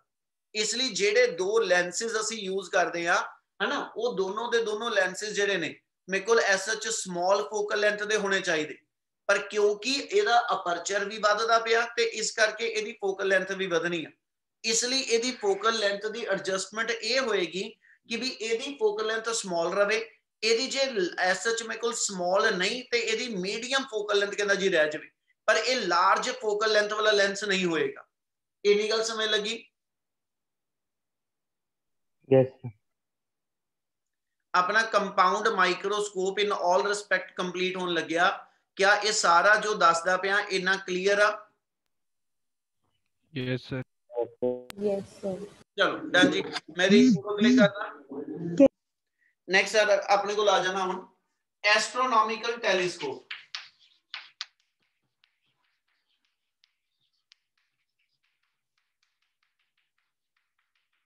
Astronomical telescope, astronomical telescope basically use किस पर्पस ਲਈ ਕਰਾਂਗੇ? ਕਹਿੰਦਾ ਟੂ ਸੀ ਦਾ ਥਿੰਗਸ, ਠੀਕ ਹੈ ਜੀ, ਵਿਚ ਆਰ ਵੈਰੀ ਫਾਰ ਅਵੇ। ਇਹਨੇ ਸੀ ਕਹਿੰਦੇ ਸੀ ਸਪੇਸ਼ੀਅਲ ਆਬਜੈਕਟਸ ਨੂੰ ਜਦੋਂ ਆਬਜ਼ਰਵ ਕਰਨਾ ਤੇ ਉਹਦੇ ਲਈ ਜਿਹੜਾ ਸਾਡੇ ਕੋਲ ਐਸਐਚ ਡਿਵਾਈਸ ਯੂਜ਼ ਹੁੰਦਾ ਉਹ ਮੇਰਾ ਐਸਟ੍ਰੋਨੋਮਿਕਲ ਟੈਲੀਸਕੋਪ ਆ। ਲੋਡ ਪੈਣ ਤੇ ਆਪਾਂ ਇੱਕ ਵਰਡ ਐਡ ਕਰ ਸਕਦੇ, ਇੱਕ ਟੈਰੇਸਟਰੀਅਲ ਟੈਲੀਸਕੋਪ ਹੋਏਗਾ। ਟੈਰੇਸਟਰੀਅਲ ਟੈਲੀਸਕੋਪ ਆਪਣੇ ਕੋਲ ਅਰਥ ਦੇ ਆਬਜੈਕਟਸ ਨੂੰ ਆਬਜ਼ਰਵ ਕਰਨ ਲਈ ਅਸੀਂ ਯੂਜ਼ ਕਰਾਂਗੇ। ਦੋਨਾਂ 'ਚ ਇੱਕ ਫਰਕ ਆ ਬੇਟਾ। एस्ट्रोनॉमिकल टेलीस्कोप दे अंदर माइक्रोस्कोप की तरह जिहड़ी फाइनल इमेज आ वो इनवर्टेड आ, ठीक है, ते स्पेस दे अंदर जिन्ने असीं ऑब्जेक्ट कंसीडर करदे वो सारे सफेरिकल शेप च आ ते सफेरिकल ऑब्जेक्ट्स दे अंदर ओदा इनवर्टेड ते इरेक्ट च कोई फर्क नहीं पैंदा। पर जे ओही एस्ट्रोनॉमिकल टेलीस्कोप लैके मैं एसएच टेरेस्ट्रीयल ऑब्जेक्ट नूं ऑब्जर्व करना होवे ते प्रॉब्लम ये आएगी कि ओदे अंदर फाइनल इमेज इनवर्टेड जदों बननी आ, ਇਹਦਾ ਮਤਲਬ ਤੁਸੀਂ ਕਿਸੇ ਐਸਐਚ ਦੂਰ ਕਿਸੇ ਬਿਲਡਿੰਗ ਨੂੰ ਦੇਖਦੇ ਪਏ, ਤੁਹਾਨੂੰ ਬਿਲਡਿੰਗ ਦੀ ਇਮੇਜ ਇਨਵਰਟਡ ਦਿਖਣੀ ਹੈ, ਠੀਕ ਹੈ, ਉਹ ਐਸਐਚ ਕਨਵੀਨੀਅੰਟ ਨਹੀਂ ਹੋਏਗਾ। ਉਹਦੇ ਵਾਸਤੇ ਫਿਰ ਅਸੀਂ ਕੀ ਕਰਦੇ ਕਿ ਜਿਹੜਾ ਐਸਐਚ ਟੈਰੇਸਟਰੀਅਲ ਟੈਲੀਸਕੋਪ ਬਣਾਉਂਦੇ ਆ ਉਹ ਚ 2 ਲੈਂਸ ਦੇ ਸਿਸਟਮ ਦੀ ਜਗ੍ਹਾ ਤੇ 3 ਲੈਂਸ ਦਾ ਸਿਸਟਮ ਲੈ ਲੈਂਦੇ, ਮਤਲਬ ਇੱਕ ਐਡੀਸ਼ਨਲ ਲੈਂਸ ਉਹਦੇ ਵਿੱਚ ਹੋਰ ਅਸੀਂ ਐਡ ਕਰਦੇ ਆਬਜੈਕਟਿਵ ਤੇ ਆਈ ਲੈਂਸ ਦੇ ਇਨਵਰਟ ਵੀ। ਥੋੜਾ ਜਿਹਾ ਉਹਦੀ ਰੇ ਡਾਇਗਰਾਮ ਨਾਲ ਲਾਸਟ ਜਾ ਕੇ ਦੱਸਾਂਗਾ ਵੀ, ਠੀਕ ਹੈ। ਉਹ ਲੈਂਸ ਦੀ ਹੈਲਪ ਨਾਲ ਅਸੀਂ ਐਸਐਚ ਕਹਿੰਦੇ ਕਿ ਵੀ ਤੁਸੀਂ ਫਾਈਨਲ ਇਮੇਜ ਨੂੰ ਇਰੈਕਟ ਕਰਦੇ। ਆਪਣੇ ਸਿਲੇਬਸ ਜਿਹੜਾ ਮੇਨ ਆ ਉਹ ਐਸਟ੍ਰੋਨੋਮਿਕਲ ਟੈਲੀਸਕੋਪ ਆ ਔਰ ਇਹਦੇ 2 ਕੇਸ ਬਣਨੇ ਆ, ਇੱਕ ਨਾਰਮਲ ਐਡਜਸਟਮੈਂਟ ਆਫ ਟੈਲੀਸਕੋਪ ਜਿਹਦੇ ਚ ਫਾਈਨਲ ਇਮੇਜ ਇਨਫਿਨਿਟੀ ਤੇ ਬਣਾਵਾਂਗੇ ਔਰ ਦੂਜਾ ਮੇਰੇ ਕੋਲ ਜਿਹੜਾ ਫਾਈਨਲ ਇਮੇਜ ਲੀਸਟ ਡਿਸਟੈਂਸ ਤੇ ਬਣੇਗਾ। क्या ਇੰਨੀ ਗੱਲ ਕਲੀਅਰ ਆ ਜੀ? Yes, sir. Yes, sir. ਚਲ ਹੁਣ ਇਹਦੇ ਲਈ ਐਸਐਚ ਜਿੱਥੋਂ ਸ਼ੁਰੂ ਕਰ ਰਹੇ ਹਾਂ ਉਹ ਚ ਮੇਰੇ ਕੋਲ ਕੀ ਹੋਏਗਾ? ਐਸਟ੍ਰੋਨੋਮਿਕਲ ਟੈਲੀਸਕੋਪ ਦੇ ਅੰਦਰ ਪਹਿਲਾ ਚੇਂਜ ਇਹ ਹੋਏਗੀ ਕਿ ਜਿਹੜਾ ਤੁਹਾਡਾ ਐਸਐਚ ਆਬਜੈਕਟਿਵ ਲੈਂਸ ਹੋਏਗਾ ਨਾ ਇਹ ਮੇਰਾ ਲਾਰਜ ਅਪਰਚਰ ਤੇ ਲਾਰਜ ਫੋਕਲ ਲੈਂਥ ਦਾ ਹੋਏਗਾ, ਮਤਲਬ ਮਾਈਕਰੋਸਕੋਪ ਨਾਲੋਂ ਪੁੱਠਾ ਹੋ ਗਿਆ। ਤੇ ਪਰ ਉਹਦਾ ਇਹ ਕਿਤੇ ਮਤਲਬ ਨਹੀਂ ਮਾਈਕਰੋਸਕੋਪ ਸਿੱਧਾ ਫੜਨ ਦੀ ਥਾਂ ਤੇ ਮੈਂ ਕਹਾਂ ਪੁੱਠਾ ਫੜ ਲਓ ਤੇ ਟੈਲੀਸਕੋਪ ਬਣ ਗਿਆ, ਇਦਾਂ ਨਹੀਂ ਹੋਏਗਾ, ਠੀਕ ਹੈ। ਇਹ ਚ ਫਸਟ ਲੈਂਸ ਜਿਹੜਾ ਹੋਏਗਾ ਉਹ ਲਾਰਜ ਅਪਰਚਰ ਤੇ ਲਾਰਜ ਫੋਕਲ ਲੈਂਥ ਦਾ ਹੋਏਗਾ। ਲਾਰਜ ਫੋਕਲ ਲੈਂਥ ਦਾ ਕਾਰਨ ਆ ਕੋਈ, ਉਹਦੀ ਗੱਲ ਜੋੜਾਂਗਾ ਹੁਣੀ, ਠੀਕ ਹੈ। ਇਸ ਲਈ ਜਦੋਂ ਰੇ ਡਾਇਗਰਾਮ ਬਣਾਵਾਂਗਾ ਉਹ ਚ ਫਸਟ ਲੈਂਸ ਜਿਹੜਾ ਵਾ, ਠੀਕ ਹੈ, ਉਹ ਆਪਣੇ ਕੋਲ ਐਸਐਚ ਲਾਰਜ ਸਾਈਜ਼ ਚ ਦਿਖਾਵਾਂਗੇ। ਦੂਜੀ ਗੱਲ, ਹੁਣ ਐਸਐਚ ਟੈਲੀਸਕੋਪ ਯੂਜ਼ ਕਰਦੇ to see the things which are very far away, ਤੇ ਜਿਹੜੀ ਐਸਐਚ ਰੇਜ਼ ਇਨਫਿਨਿਟੀ ਤੋਂ ਆਉਂਦੀਆਂ ਹੈ ਨਾ ਉਹ ਕਿੱਥੇ ਕਨਵਰਜ ਹੁੰਦੀਆਂ? At focus. ਹੁਣ ਜੇ ਮੈਂ ਪ੍ਰਿੰਸੀਪਲ ਐਕਸਿਸ ਦੇ ਪੈਰਲਲ ਸਾਰੀਆਂ ਰੇਜ਼ ਲੈ ਕੇ ਆਵਾਂਗਾ ਨਾ, ਹੋਣਾ ਕੀ ਆ ਉਹ ਰੇ ਇੱਕ ਪੁਆਇੰਟ ਦੇ ਉੱਤੇ ਪੁਆਇੰਟ ਇਮੇਜ ਦਊਗੀ, ਤੇ ਜੇ ਇਮੇਜ ਪੁਆਇੰਟ ਸਾਈਜ਼ ਚ ਆ ਗਈ ਅਗਲੇ ਲੈਂਸ ਵਾਸਤੇ ਆਬਜੈਕਟ ਜੇ ਪੁਆਇੰਟ ਸਾਈਜ਼ ਹੀ ਰਹਿ ਗਿਆ ਤੇ ਉਹਨੇ ਵੀ ਇਮੇਜ ਜਿਹੜੀ ਬਣਾਣੀ ਉਹ ਪੁਆਇੰਟ ਇਮੇਜ ਆ ਤੇ ਅਸੀਂ ਉਹਦੇ ਅੰਦਰ ਕੋਈ ਮੈਗਨੀਫਿਕੇਸ਼ਨ ਨਹੀਂ ਦਿਖਾ ਪਾਵਾਂਗੇ। ਇਸ ਲਈ ਇੱਕ ਚੇਂਜ ਹੋਏਗੀ, ਚੇਂਜ ਇਹ ਹੋਏਗੀ ਜਦੋਂ ਆਬਜੈਕਟ ਮੇਰਾ ਇਨਫਿਨਿਟੀ ਤੇ ਹੋਏਗਾ, rays are coming parallel, rays are coming parallel but not to parallel to principal axis but they are parallel to one another, ਆਪਸ ਇੱਕ ਦੂਜੇ ਦੇ ਪੈਰਲਲ ਹੋਣਗੀਆਂ ਪਰ ਉਹ ਰੇਜ਼ ਐਸਐਚ ਪ੍ਰਿੰਸੀਪਲ ਉਹ ਰੇਜ਼ ਪ੍ਰਿੰਸੀਪਲ ਐਕਸਿਸ ਦੇ ਪੈਰਲਲ ਨਹੀਂ ਲਵਾਂਗੇ। ਇੰਨੀ ਗੱਲ ਸਮਝ ਲੱਗੀ? ਪਹਿਲਾਂ ਮਤਲਬ ਰੇਜ਼ ਜਦੋਂ ਦਿਖਾਵਾਂਗਾ ਕੁਝ ਇਸ ਵੇ ਨਾਲ ਆਪਾਂ ਰੇਜ਼ ਜਿਹੜੀਆਂ ਨੇ ਉਹ ਸ਼ੋ ਆਫ ਕਰਾਂਗੇ ਬੇਟਾ ਕਿ they are parallel to one another, ਇੱਕ ਦੂਸਰੇ ਦੇ ਪੈਰਲਲ ਨੇ but rays are not parallel to the principal axis। ਹੁਣ ਇਹ ਰੇਜ਼ ਜਦੋਂ ਮੇਰੇ ਕੋਲ ਐਸਐਚ ਆਪਟੀਕਲ ਸੈਂਟਰ ਵਾਲੀ ਪਾਸ ਹੋਣੀ ਅਨਡਿਵਾਈਡਡ ਕੱਢ ਦਿਓ, ਜਿਹੜੀ ਆ ਰਹੀ ਹੈ ਰੇ ਮੇਰੇ ਕੋਲ, ਇਹਨੇ ਐਸ ਸੱਚ ਕਹਿੰਦਾ ਜੀ ਪ੍ਰਿੰਸੀਪਲ ਐਕਸਿਸ ਨੂੰ ਕਿਸੇ ਪੁਆਇੰਟ ਤੇ ਕੱਟ ਕਰ ਜਾਣਾ ਔਰ ਇਸ ਥਾਂ ਦੇ ਉੱਤੇ ਅਸੀਂ ਕਹਿੰਦਾ ਜੀ ਇਹਦੀ ਇੱਕ ਇਮੇਜ ਬਣ ਜਾਏਗੀ। क्या इतनी गल क्लियर? Yes sir. yes आ पॉइंट का की नाम आ जाऊगा?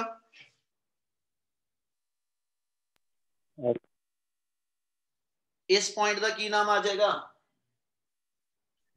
F और कोई बोलो, कोई इस पॉइंट नु की कहांगे?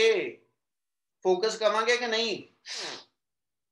yes यस दे लग दियो, जेडे बोले नहीं पता उन्हां नूं नहीं शायद होना। इनू फोकस ना कह दियो, ये फोकस नहीं हैगा।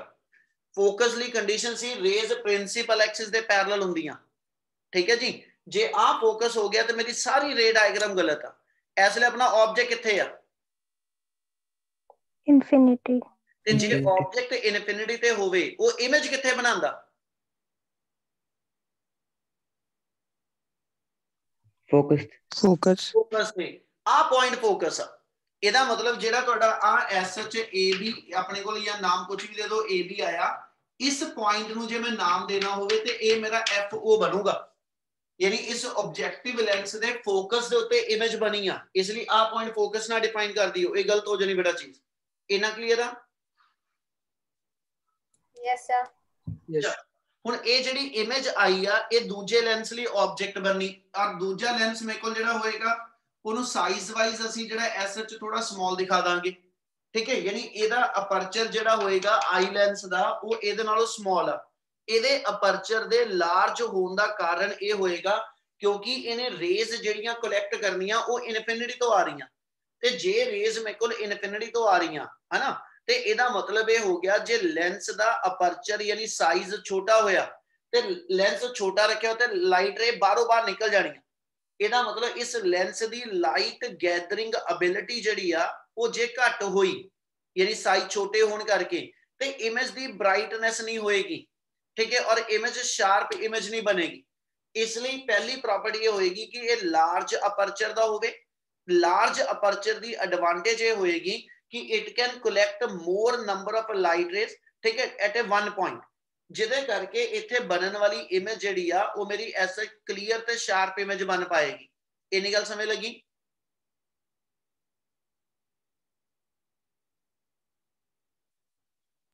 yes sir yes yes sir ਹੁਣ ਜਿਹੜੀ ਇਮੇਜ ਬਣੀ ਆ, ਠੀਕ ਹੈ ਜੀ, ਇਹ ਐਸ ਜਿਸ ਲੈਂਸ ਨੇ ਬਣਾਈ, ਇਹਦੀ ਫੋਕਲ ਲੈਂਥ ਜਿਹੜੀ ਆ ਇਹ ਲਾਰਜ ਤਾਂ ਰੱਖੀ ਆ ਤਾਂ ਕਿ ਇਹਦੀ ਕਨਵਰਜ ਕਰਨ ਦੀ ਪਾਵਰ ਘਟ ਜਾਵੇ। ਕਿਉਂ ਘਟ ਜਾਵੇ? ਇਹ ਆਪਣੇ ਨੀਅਰ ਬਾਈ ਇਮੇਜ ਨਾ ਬਣਾ ਲਵੇ। ਜੇ ਇਮੇਜ ਦੇ ਨੀਅਰ ਬਾਈ ਬਣੀ ਤੇ ਇਸ ਲੈਂਸ ਤੋਂ ਉਹਦਾ ਡਿਸਟੈਂਸ ਵਧਣ ਕਰਕੇ ਇਮੇਜ ਦੀ ਬ੍ਰਾਈਟਨੈਸ ਘਟੇਗੀ। ਇਸ ਲਈ ਇਮੇਜ ਜਿਹੜੀ ਪਹਿਲੇ ਲੈਂਸ ਦੀ ਹੋਵੇ ਇਹਦੀ ਫੋਕਲ ਲੈਂਥ ਘਟਾ ਕੇ ਇਹਦੀ ਵਧਾ ਕੇ ਇਹਦੀ ਪਾਵਰ ਘਟਾ ਲਈ ਤਾਂ ਕਿ ਇਮੇਜ ਜ਼ਿਆਦਾ ਇਹਦੇ ਨੀਅਰ ਬਾਈ ਜਾ ਕੇ ਬਣੇ। ਜਿੰਨੀ ਇਮੇਜ ਇਹਦੇ ਨੀਅਰ ਬਾਈ ਹੋਏਗੀ ਉਨਾ ਹੀ ਇਹਦੇ ਤੇ ਲਾਈਟ ਫਾਲਿੰਗ ਐਬਿਲਿਟੀ ਇਹਦੀ ਵਧਣੀ ਆ। ਇਸ ਕਰਕੇ ਪਹਿਲੇ ਲੈਂਸ ਦਾ ਅਪਰਚਰ ਵੀ ਲਾਰਜ ਆ, ਪਹਿਲੇ ਲੈਂਸ ਦੀ ਜਿਹੜੀ ਮੇਰੇ ਕੋਲ ਫੋਕਲ ਲੈਂਥ ਉਹ ਵੀ ਲਾਰਜ ਆ। ਹੁਣ ਇਸ ਲੈਂਸ ਤੋਂ ਜਿਹੜੀ ਲਾਈਟ ਰੇ ਆਈਆਂ ਉਹ ਦੋ ਰੇਜ਼ ਫਿਰ ਉਸੇ ਵੇਲੇ ਲਵਾਂਗੇ, ਇੱਕ ਆਪਟੀਕਲ ਸੈਂਟਰ ਚੋਂ ਪਾਸ ਕਰ ਦਿਓ, ਠੀਕ ਹੈ। ਔਰ ਆਪਾਂ ਪਹਿਲਾ ਕੇਸ ਲੈ ਰਹੇ ਜਿਹਨੂੰ ਨਾਮ ਦੇਣੇ ਪਏ ਨਾਰਮਲ ਐਡਜਸਟਮੈਂਟ ਆਫ ਟੈਲੀਸਕੋਪ। ਤੇ ਨਾਰਮਲ ਐਡਜਸਟਮੈਂਟ ਆਫ ਟੈਲੀਸਕੋਪ ਦਾ ਮਤਲਬ ਇਹ ਹੋਏਗਾ ਕਿ ਫਾਈਨਲ ਇਮੇਜ ਜਿਹੜੀ ਆ ਉਹ ਇਨਫਿਨਿਟੀ ਤੇ ਆ, ਫਾਈਨਲ ਇਮੇਜ ਐਟ ਇਨਫਿਨਿਟੀ। ਤੇ ਪੁੱਤ ਜੇ ਮੈਂ ਹੁਣ ਐਸ ਸੱਚ ਇਸ ਲੈਂਸ ਦੀ ਇਮੇਜ ਇਨਫਿਨਿਟੀ ਤੇ ਬਣਾਣੀ ਆ ਤੇ ਆ ਜਿਹੜਾ ਆਬਜੈਕਟ ਬਣਿਆ ਦੂਜੇ ਲੈਂਸ ਲਈ ਇਹ ਕਿੱਥੇ ਹੋਣਾ ਚਾਹੀਦਾ ਇਸ ਲੈਂਸ ਦੇ ਅਕੋਰਡਿੰਗਲੀ?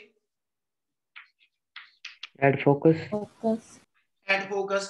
ਇਹਦਾ ਮਤਲਬ ਜਿਹੜਾ ਆ ਪੁਆਇੰਟ ਆ ਇਹ ਇਸ ਲੈਂਸ ਦਾ ਵੀ ਫੋਕਸ ਹੋਊਗਾ ਤੇ ਇਧਰੋਂ ਇਸ ਲੈਂਸ ਦਾ ਵੀ ਫੋਕਸ ਹੋਵੇ, ਯਾਨੀ ਇਸੇ ਪੁਆਇੰਟ ਦਾ ਨਾਮ ਜੇ ਮੈਂ ਦੂਜਾ ਲਿਖਣਾ ਹੋਵੇ ਤੇ ਇਹਨੂੰ ਐਫ ਈ ਵੀ ਲਿਖਾਂਗਾ। ਇੰਨੀ ਗੱਲ ਸਮਝ ਲੱਗੀ? Yes sir. yes यस ਜਿਹੜੀ सर। ਦੂਜੀ ਰੇ ਆ ਉਹਨੂੰ ਤੁਸੀਂ ਇਸ ਲੈਂਸ ਦੇ ਪੈਰਲਲ ਛੱਡ ਦੋਗੇ ਕਿਉਂਕਿ ਅਸੀਂ ਐਸ ਸੱਚ ਜੇ ਫਾਈਨਲ ਇਮੇਜ ਇਨਫਿਨਿਟੀ ਤੇ ਬਣਾਣੀ ਆ ਤੇ ਰੇਜ਼ ਮੇਰੀਆਂ ਜਿਹੜੀਆਂ ਹੋਣਗੀਆਂ ਦੇ ਸ਼ੁੱਡ ਮੀਟ ਐਟ ਇਨਫਿਨਿਟੀ। ਉਹਦੇ ਲਈ ਦੋਨੋਂ ਪਾਸਿਓਂ ਰੇਜ਼ ਜਿਹੜੀਆਂ ਨੇ ਉਹਨੂੰ ਤੁਸੀਂ ਪੈਰਲਲ ਕਹਿੰਦਾ ਜੀ ਇੱਕ ਦੂਜੇ ਤੇ ਛੱਡ ਦੋਗੇ। ਇਹਦਾ ਮਤਲਬ ਜਿਹੜੀ ਫਾਈਨਲ ਇਮੇਜ ਆ that is to be taken at infinity। ਕਿ ਇੰਨੀ ਗੱਲ clear? Yes, sir. Yes, sir. सो आ मेरे को इमेज आ गई, ठीक है जी। इधरों रेज ने मेरे को जाके इनफिनिटी ते इमेज दे देनी, ठीक है।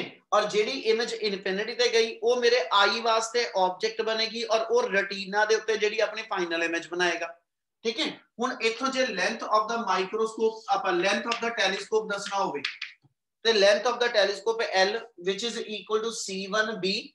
एक पासे जे इस डिस्टेंस नु बोला इने डिस्टेंस नु ते ए v0 आ, दूजे पासे यही डिस्टेंस मेरा f0 भी आ। इना क्लियर? Yes. Yes. यानी जेड़ा लेंथ दा फार्मूला सी लिखदे हैं v0 plus ue, ये जनरल फार्मूला वा, ठीक है। इस केस दे अंदर v0 मेरा f0 बन गया, v0 मेरा f0 बन गया और इधरों चला ते आ डिस्टेंस मेरे को जेड़ा होएगा इना डिस्टेंस जेड़ा वा ये मेरा sh fe बन गया। एक पासे ए ue आ, एक पासे ए डिस्टेंस ue आ ते दूजे पासे यही डिस्टेंस मेरी इस लेंस दी फोकल लेंथ भी आ। इधरों जेडी पैरेलल टू प्रिंसिपल आ भी मेरा पॉइंट फोकस आ। इना क्लियर आ? Yes, sir. Yes, sir. यानी इससे पॉइंट दी लेंथ आपा जेडी fe डिफाइन कर सकते। तो ट्यूब लेंथ दा formula v0 plus ue modify होके f0 plus fe बन जू। Yes, sir. Yes, sir. क्या इना क्लियर है सारा जो करदे पे आपा? Yes, sir. चल Yes. ਹੁਣ ਅੱਗੇ ਆ ਜਾਓ। ਕਹਿੰਦਾ ਜੀ ਜਦੋਂ ਮੈਗਨੀਫਾਈਂਗ ਪਾਵਰ ਡਿਫਾਈਨ ਕਰਨੀ ਆ ਤੇ it is the ratio of the two angle. Definition ਚ ਕੁਝ ਵਰਡ ਚੇਂਜ ਆਨੇ ਪਿੱਛੇ ਨਾਲੋਂ। ਕੀ ਚੇਂਜ ਆ? It is the ratio of the angle formed by the image as well as the angle formed by the object when both are to be taken at infinite separation from one another। ਅੱਗੇ ਅਸੀਂ ਕਿਹਾ ਸੀ angle image ਤੇ object ਦੇ ਉਦੋਂ ਲੈਣੇ ਜਦੋਂ image ਤੇ object ਦੋਨੋਂ ਹੀ ਤੁਹਾਡੇ ਆਈ ਲੈਂਸ ਤੋਂ ਲੀਸਟ ਡਿਸਟੈਂਸ ਤੇ ਹੈ। ਇਸ ਵੇਲੇ ਆਈ ਲੈਂਸ ਤੋਂ ਆਬਜੈਕਟ ਜਿਹੜੀ ਫਾਈਨਲ ਇਮੇਜ ਉਹ ਵੀ ਇਨਫਿਨਿਟੀ ਤੇ ਬਣੀ। ਇਸ ਮੂਮੈਂਟ ਤੇ ਇੱਥੇ ਇਹ ਕਹਿੰਦਾ ਜੀ ਐਸਐਚ ਆਈ ਲੈਂਸ ਤੋਂ ਜਿਹੜਾ ਆਬਜੈਕਟ ਆ ओरिजिनल ਉਹ ਵੀ ਇਨਫਿਨਿਟੀ ਤੇ ਹੈ ਤੇ ਜਿਹੜਾ ਆਬਜੈਕਟ ਇਨਫਿਨਿਟੀ ਤੇ ਪਿਆ ਇਹਨੇ ਪ੍ਰਿੰਸੀਪਲ ਐਕਸਿਸ ਤੇ ਜਿਹੜਾ ਐਂਗਲ ਸਬਟੈਂਡ ਕੀਤਾ ਉਹ ਅਲਫਾ ਹੋ ਗਿਆ। ਜਿਹੜੀ ਫਾਈਨਲ ਇਮੇਜ ਇਨਫਿਨਿਟੀ ਤੇ ਗਈ ਆ ਇਹਨੇ ਜਿਹੜਾ ਇੱਥੇ ਐਂਗਲ ਸਬਟੈਂਡ ਕੀਤਾ ਉਹ ਮੇਰਾ ਬੀਟਾ ਹੋ ਗਿਆ। यानी इस वेले अल्फा और बीटा दोनों असी उदो ले रहे when both final image and original object they are taken at the कहना जी infinite separation। क्या इन्नी गल समझ लगी? Yes, sir. Yes. चल हुन इतो m नु डिफाइन करिए that is m equal to same word ना शुरू करांगे beta by alpha small angle ते m equal to tan beta by tan alpha। tan beta ते tan अल्फा दी वैल्यू ले लो। tan बीटा मेरे को जेड़ा वा वो ऐसा च डिफाइंड हो जाएगा AC2 B ट्रायंगल चो, ठीक है। tan अल्फा डिफाइंड हो जाएगा AC1 B ट्रायंगल दे विचों, ठीक है। ते दोनों दी इथे रेशियो डिफाइन कर दिए। tan बीटा आ जाना अपने कोल परपेंडिकुलर ओवर बेस यानी अपने कोल आ जाएगा AB ओवर C2B ओवर आ जाएगा tan अल्फा आ जाएगा perpendicular over base AB over C1B। Clear है जी? Yes, sir. चल हुन जे एदी वैल्यू पुट अप करिए ते AB अपना कैंसिल हो जाना ते दैट इज m दा फार्मूला अपने को आ जाएगा C1B ओवर C2B। क्लियर है जी? Yes, sir. Yes, sir.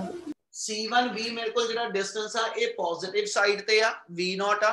C2B distance मेरे को जेड़ा एसएच कहंदा जी इस सेकंड लेंस दे नेगेटिव साइड ते आ इसलिए इनु लिखा ते plus V0 over minus UE। इना जो Yes, sir.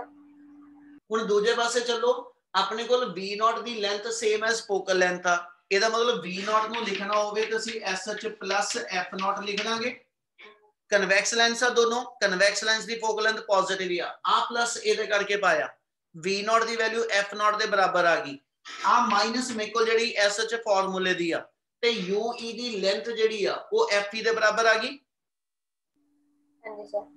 Yes, sir. Lens ਮੇਰਾ ਕਨਵੈਕਸ ਲੈਂਸ ਆ, ਕਨਵੈਕਸ ਦੀ ਫੋਕਲ ਲੈਂਥ ਪੋਜ਼ਿਟਿਵ ਹੀ ਆ ਇਸ ਲਈ ਕਨਵੈਕਸ ਲੈਂਸ ਦੀ ਫੋਕਲ ਲੈਂਥ ਦਾ ਆਪਣਾ ਸਾਈਨ ਪਲੱਸ ਆ UE ਦੇ ਮਾਈਨਸ ਕਰਕੇ ਮਾਈਨਸ ਸਟੈਂਡ ਕਰਦੀ ਪਈ ਤੇ ਫਾਰਮੂਲਾ ਮੇਰਾ SH M ਦਾ ਜਿਹੜਾ ਹੋਏਗਾ ਉਹ ਮੇਰੇ ਕੋਲ F0 by minus FE। ਇਹਨਾਂ ਆਜੂ ਜੀ? Yes, sir. Yes, sir.